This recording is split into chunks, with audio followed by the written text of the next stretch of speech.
This is part 2 of my travel vlog in Italy from a trip this past summer.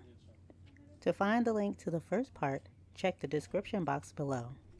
The first part of this video features my hike along the trails in Cinque Terre. For those who don't know about this area, Cinque Terre is a stunning coastal region in Italy made up of 5 picturesque villages: Monterosso al Mar, Vernazza, Cornelia, Manarola, and Riomaggiore.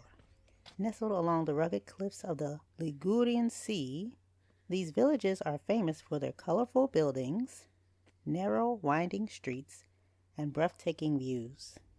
With its terraced hillsides, crystal clear waters, and scenic hiking trails, Cinque Terre offers a perfect blend of natural beauty and charming Italian culture.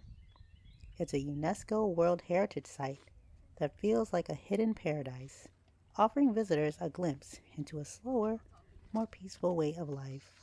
I've been wanting to go there for a while, and looking at the trails, I knew I didn't want to hike all the way across the 5 villages. Plus, at that time, the trails between Cornelia and Riomaggiore were closed, so the only option were the trails between Monterosso al Mar and Cornelia. The hotel I stayed at gave me a map of the trails that supposedly showed the elevation climb and the time between towns. Based off of that info, I chose to train to Cornelia and hike back to Vernazza, as that trail seemed the easiest. I went at about 10 a.m. in the morning, and there weren't a lot of people like I was expecting. The trail itself was well marked, and although a bit narrow at times, and sometimes without guardrails, a lovely view. However, about 15 minutes in, I believe I was deceived about the ease of this trail because there always seemed to be more steps and elevation to climb. It wasn't too hot, but an hour in I was sweating a lot and questioning whether I would make it all the way. Thank God there was a little bar along the way that served refreshing drinks and where I could rest and eat a snack. I think I sat there for 30 minutes trying to gather myself. Once I felt normal, I finished the hike. Along the route, I chatted with a mom and a daughter, also visiting from the United States, and found out that the route that I was taking was supposedly the hardest one of them all. Well, at least I can say that I finished it and I had some great views along the way. I promptly went back to my hotel for a nap. Then I took the train to Manarola to walk around, and that one was probably my favorite one visually.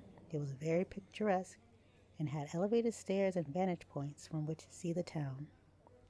Most of the towns had little beaches, but I didn't go there. All in all, I'm glad I went to Cinque Terre and experienced the land of Luca firsthand.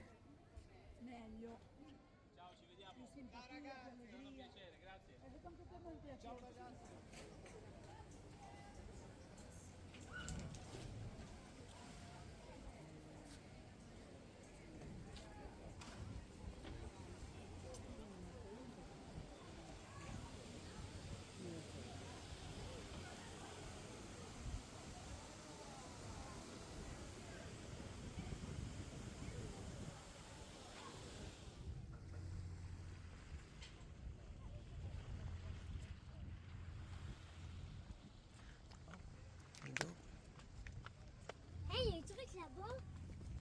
Oh, on va arrêter ici, je pense, les amis. Les amis, vous allez trop loin, là.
After a couple of days in Cinque Terre, I headed back to Genoa before making my way to Milano.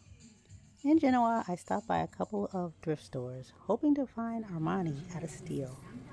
Even though the thrift stores were very well organized and felt like shopping in a regular store, I didn't find any Armani. After arriving in Milano by train, I went straight to a monthly vintage market held in the Navigli Grande neighborhood. On the last Sunday of every month from 9 a.m. to 6 p.m., the Mercatone dell'Antiquariato, or Antique Market, is open in Navigli Grande, one of the largest markets in Italy.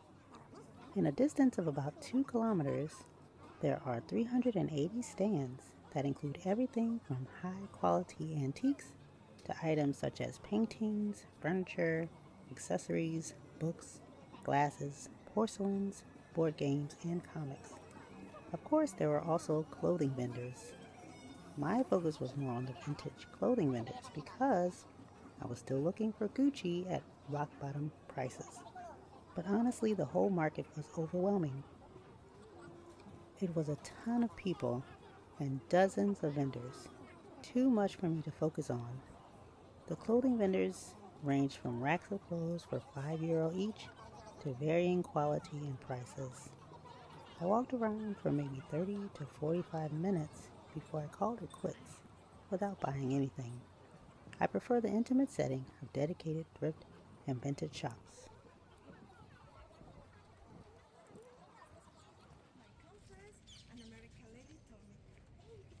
I took a tour of the city of Milan, which, after seeing the Last Supper painting by Da Vinci, included stopping by the Sforzesco Castle and the Duomo.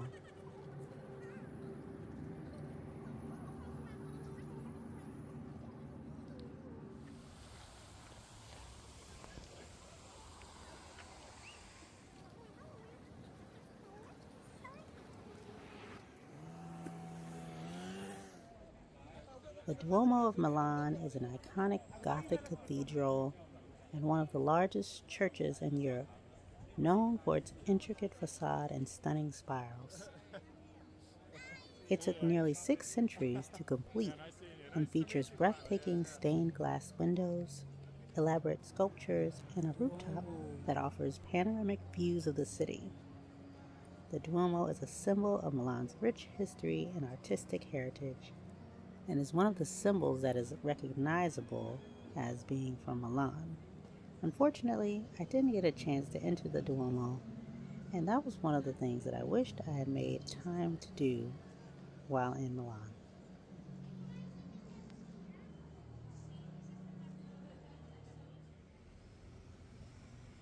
While I didn't find any Armani or Gucci at the vintage markets, I did stroll down the Via Monte Napoleone, which is considered the world's most expensive shopping street.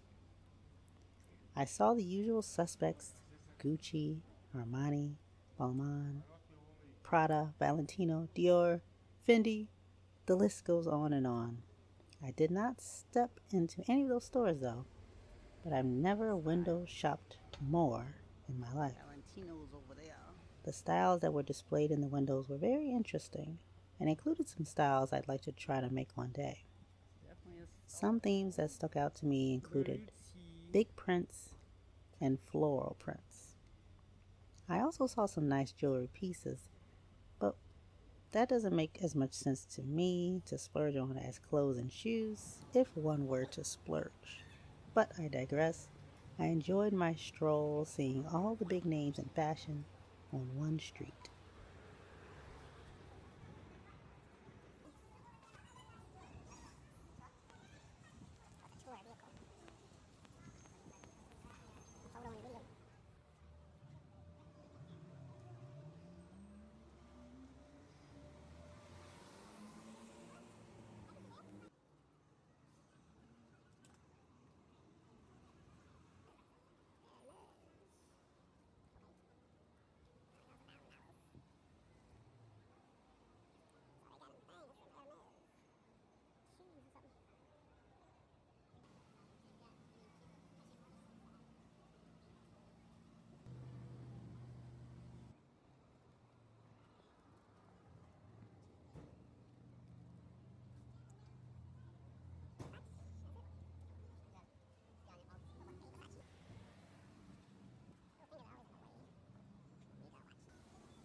Finally, I visited a museum at the Palazzo Morando, which is right off of the expensive shopping street. This was one of my favorite activities of my trip, as I really enjoyed the exhibit they had there entitled Momenti di Moda, or Moments of Fashion. Sure, Renaissance art and hundreds of paintings that look exactly the same are nice, but to be in the fashion capital of the world and learn about the history of fashion, priceless. Moments of Fashion is a short journey through the many radical transformations of 20th century fashion. The 7 stages of the journey begin at the beginning of the century with the corset, a garment still considered fundamental, but whose elimination was one of the first effects of women's emancipation. Passing through the flappers, the carefree young women of the 20s, the elegance of the 30s, the difficulties of the Second World War, and the great tailoring of the 50s, the journey ends with the birth of Italian pret-a-porter in the 70s, and a dungaree chosen as a symbol of the youth fashions of the period. I had never really thought about how women's fashion changed over the years, the reasons behind it, and who was leading the change. It was so interesting to hear of the different women and fashion houses that revolutionized fashion to what it is today. It also gave me great context and inspiration as someone who makes their own garments and one day wants to design a garment or two. So beautiful. Look at that. Look at the fabric.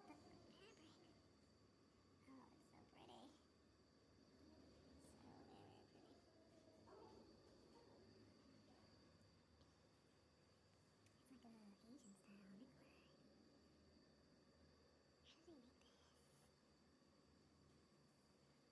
So very pretty. It's like a Asian style neckline. How do they make this? Look at that. Look at the detail. And the pleats. Oh my gosh. Super dope. Very much like ready to wear.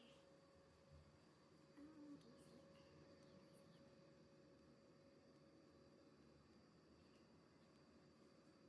This is very much a simplicity pattern I've ever seen. I remember. This is the 60s.